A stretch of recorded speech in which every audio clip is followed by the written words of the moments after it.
The Air Current reporting that United found loose bolts on plug doors during 737 MAX 9 inspections. And we're just getting that news. Again, United reportedly finding those loose bolts on plug doors during their inspections.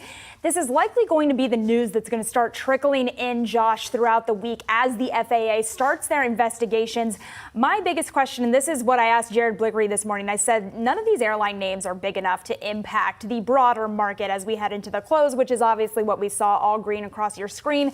But does it lead to a broader consumer story? Do consumers start to pull back on air travel spending given some of these horrifying images that you're seeing on your screen? Will that impact consumer travel? Will consumers start to Google whether or not the plane that they're getting on is a 737 MAX? And will that impact some of the spending picture that we're seeing?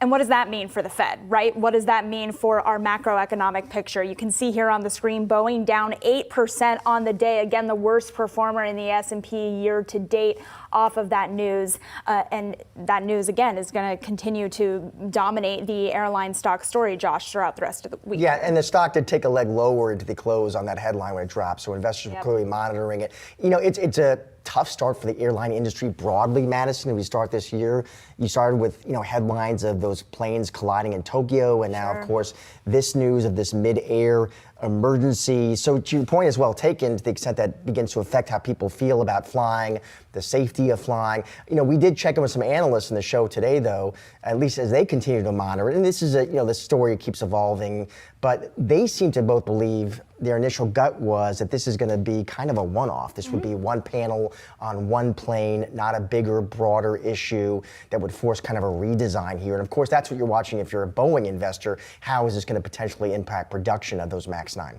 And we do know that the federal government has really been pushing this, right? Our very own Brian Sozzi speaking with Secretary Pete Buttigieg last week about this, and he asked specifically about some of the FAA news and whether it was going to be impacting consumer sentiment around airlines. And Secretary Buttigieg said they're doing everything they can to make sure that consumers and customers can feel safe on those airlines. So we're going to continue to monitor that story as it comes throughout the week.